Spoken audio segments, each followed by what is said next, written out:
Not only is the expert's horizon of doubt much longer, most of their knowledge is also unconscious. They forgot that they know it because it strikes them as so obvious and immediate, why even think about it? The idiot thinks he knows everything because he literally doesn't have enough knowledge to know better.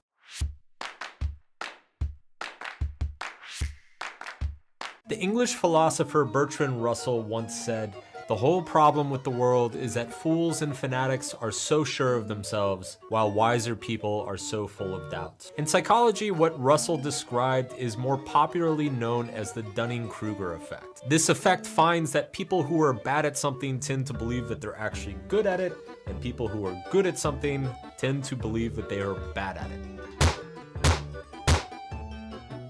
But why does this happen? To understand, let's break knowledge down into 4 quadrants. So there are known knowns, things that we know, like I know how to ride a bike. There are known unknowns, things that we don't know. For example, I have no fucking clue how quantum physics works. And then there are unknown known, things that you forgot you knew or you don't realize that you know. Like you still remember how to drive to the supermarket from your childhood home.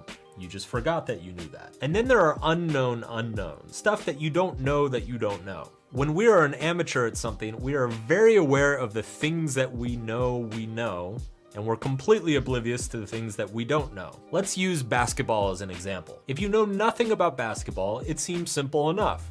You throw a ball into the net. You know what you know and don't know what you don't know. But as you start to learn more about basketball, you discover that there are a lot of nuances. How you shoot the ball, the mechanics of your elbow, wrist, and forearm, how you position the ball in your hand, understanding the different shots, a fadeaway, a jumper, a layup, a finger roll, an alley-oop. You're beginning to become aware of all the things you don't know. And there's a lot that you don't know. Let's say you spend another year working on basketball. You've mastered a bunch of different shots and learned to shoot with good form. Now you're getting into the weeds of defensive schemes, hand checking, picks and rolls, setting various kinds of screens. At this point, you're no longer even thinking about your shooting form or how to hit a free throw.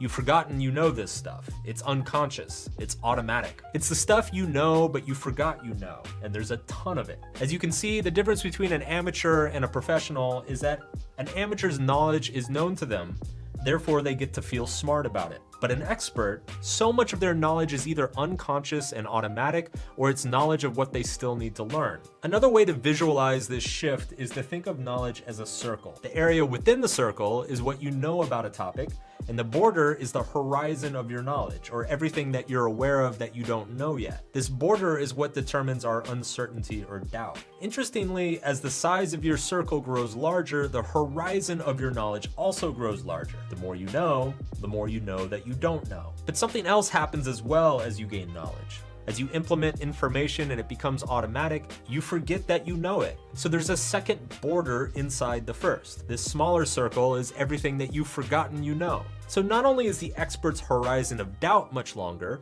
most of their knowledge is also unconscious. They forgot that they know it because it strikes them as so obvious and immediate, why even think about it? The idiot thinks he knows everything because he literally doesn't have enough knowledge to know better. Meanwhile, the expert thinks he knows nothing because he is so aware of all the ways in which he may be wrong. Now, I know what you're probably doing right now. It's probably the same thing I did and most people do when they learn about the Dunning Krueger effect. You think to yourself, what a bunch of fucking idiots. Good thing I know about this Dunning Krueger effect thing, because, you know, I'm super aware of all my flaws. That makes me like an expert at fucking everything. So this is the tricky thing about learning about cognitive biases. We would like to think that because we're aware of all the ways our mind fucks up, that we are somehow immune to those fuck ups. But once again, we are so wrong, because again and again, research has shown that educating people about their cognitive biases doesn't really make them any less susceptible to cognitive biases. And that is the most frustrating thing about the Dunning Krueger effect. It is so hard to overcome, both in others, but also in ourselves. Because here's the thing, they're called blind spots for a reason. You can't fucking see them. How do you fix something that you can't see in yourself? This is the paradox of trying to overcome our own ignorance. The very thing that would help us see our mistakes is exactly what would prevent us from making them in the first place. Part of the problem is that there is a comfort in the feeling of knowing. People don't like uncertainty. Settling on a belief, whether it's true or not, is a way to resolve anxiety within ourselves. So our minds often default to believing things even if we don't have a whole lot of evidence for them. And unfortunately, ripping on people for being fucking stupid doesn't really help the situation either. Anybody who's gotten in a dumbass argument in comment threads can tell you this from experience. Again and again, psychology has shown that when people's beliefs are challenged, they don't change their minds, they actually get more rigid and defensive. So what are we supposed to do? Well, starting with ourselves, I think it's an important practice to perhaps hold fewer opinions, or at least hold them less strongly. This means being less emotionally attached to our beliefs. In other words, I think there's a lot to say for humility. When you see something online that is upsetting or angering or frustrating, instead of jumping to conclusions about that person or that cause, maybe sit back and say, I don't know. What the fuck am I saying? You guys aren't gonna do that, let's be honest.